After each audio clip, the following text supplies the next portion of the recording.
Hey everyone. So you're probably tuning in because, well, like a lot of us, you're watching the economy, trying to figure things out, right? Yeah, and you want solid info, but maybe without getting totally overwhelmed by all the noise out there. Exactly.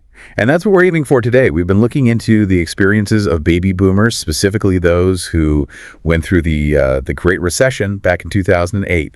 Their stories, the tough times they face, but also what they learned. It actually offers some really useful ways to think about the anxieties maybe we're feeling now. Right.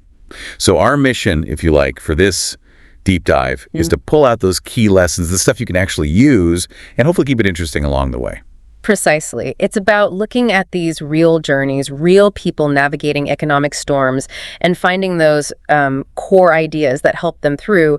Practical wisdom, really. Okay, let's jump in with Lynn Benning. She's seen a few of these cycles, hasn't she? Yeah, she talked about the 80s, the stagflation, being young, struggling with rent. Sounds familiar for a lot of people today, probably.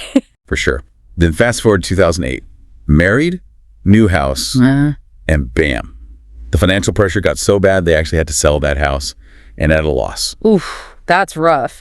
And it really drives home how these, big economic shifts aren't just headlines.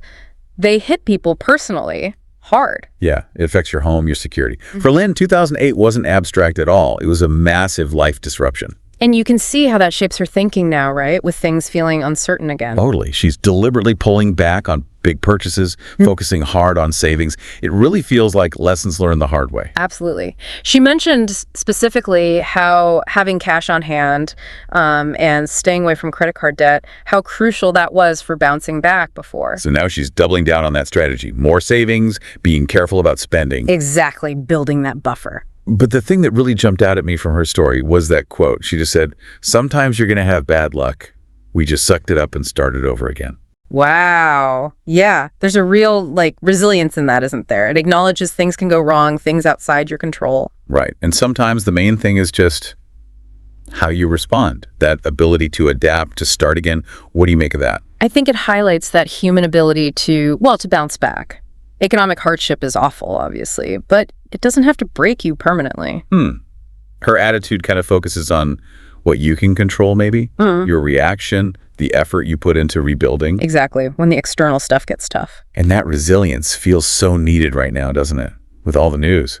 Stock market volatility, worries from CEOs, billionaires. Oh, yeah. It can feel really unsettling. The sources we looked at even mentioned people putting off big decisions because of that anxiety. But Lynn's story is a reminder that, okay, these feelings aren't new. People have felt this before. And having a proactive approach can actually be, empowering. It really can. And maybe for you listening, that proactive thing could be small. Like just reviewing your budget, seeing where you could maybe trim a bit to build that buffer. Okay, speaking of getting through financial storms, let's talk about Nancy Neff.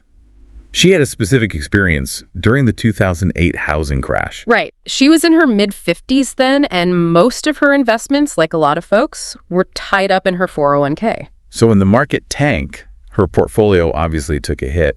But what she did next is really interesting. She didn't panic. She didn't sell. And that's such a key point, isn't it? The value of thinking long-term with investments. She had her money in a diversified mutual fund. Which, just quickly for listeners, means investing in lots of different companies, kind of spreading the risk out. Exactly. And her strategy was basically stay put, ignore the daily noise. She said, I didn't play with it, and I didn't try to time the market. And look how that turned out for her. Our sources say she retired comfortably, over $1 million apparently. Doesn't even rely on Social Security for her basic bills. That's pretty compelling evidence for her approach, yeah. It really underscores the potential power of just, buying and holding, especially when the market's going crazy. It's worth remembering, too, wasn't it something like 6 years for the S&P 500 to fully recover after 2008? Around that, yeah. 6 years. That takes patience. It takes believing in the market's ability to recover over time. It really does. Because that instinct to sell when everything's dropping must be overwhelming. But she resisted it. She did. And her other piece of advice ties into that having that emergency savings, at least 6 months worth. Right. So if something unexpected comes up, a job loss, a medical bill, whatever, you don't have to raid your retirement funds when they might be down. Exactly. That fund is your safety net. It protects the long-term investments. It gives you that cushion she talks about, stops you making bad decisions under pressure. Okay, let's switch perspective a bit now to Gail Lassenbard. Her story is different. She actually lost her job back in the 2008 recession. Yeah, and then finding another job, especially one with similar benefits, was really tough for her. That's sadly a common story in downturns. And it clearly left a mark. Because even now, her mortgage is paid off.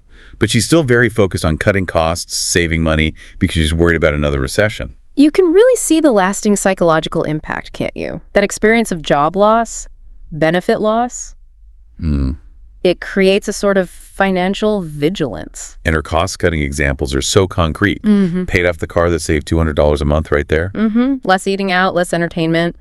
Another $300 a month saved. She's even grooming her own pet. Yeah. It just shows a real conscious effort, doesn't it? Making deliberate choices. It really does, and she said it directly. I'm saving by making some really serious decisions about what I can do, what I can't do. That intentionality. Prioritizing needs over wants. Consciously choosing where the money goes to build security. Yeah, it's not just happening to her. She's actively managing it. Makes you think about your own spending, definitely. Like, where could you trim if things got tight? Not always fun to think about, but maybe necessary. It's a valuable exercise, and it doesn't always mean, extreme deprivation. Sometimes it's just about being more mindful, finding those smaller areas to adjust. The sources also mentioned regrets, which I think is really honest and useful. Lynn Benning looking back and wishing she hadn't bought that house right before the crash. Yeah, and Gail Lissenbard wishing she'd built up a bigger nest egg, a bigger emergency fund, back when she had a job with better benefits. Hindsight's always 20/20, isn't it?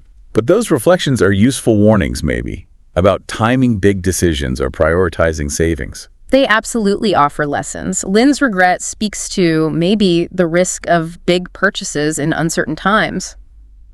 Gail's really hammers home the importance of that safety net, building it when you can.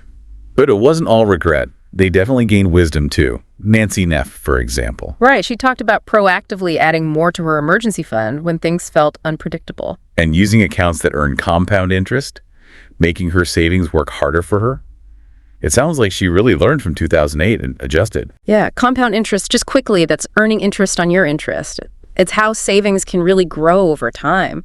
Powerful stuff. So Nancy took those lessons and used them to become even more prepared. Exactly. It shows how challenges can actually spur you on to build more resilience, focusing on savings, using tools like compound interest, taking concrete steps. And I loved how Nancy's story wrapped up. She's retired, she's traveling, enjoying life. But still mindfully, right, choosing cost-effective options. Yeah.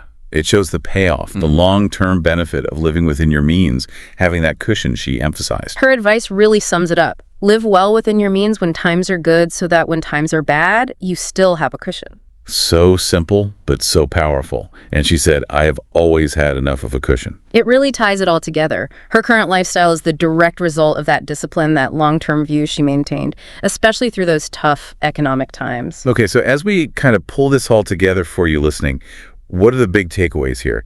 Well, resilience, definitely. That ability Lynn showed to just start over, bounce back. And Nancy's long-term view on investing. Staying steady, not panicking during short-term drops. Absolutely. Plus the critical need for that emergency fund, that cushion. 6 months seems to be the benchmark mentioned. And being proactive about managing spending, like Gail.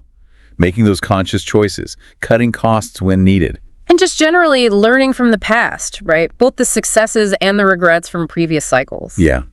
These are first-hand accounts, real people who navigated that 2008 storm. Their insights feel really valuable for figuring out today's climate. They've been through significant uncertainty, and they came out with practical strategies that can maybe help us manage our own worries. It definitely makes you think about your own financial cushion, doesn't it? So maybe here's a final thought to leave you with. Which of these stories, these lessons from Lynn, Nancy, or Gail, really hit home for you? Which one resonates with where you are right now? Yeah, and maybe what's just one small thing, one actionable step you could take, maybe even today, based on what you heard, to strengthen your own cushion, just a little bit. Something to definitely reflect on.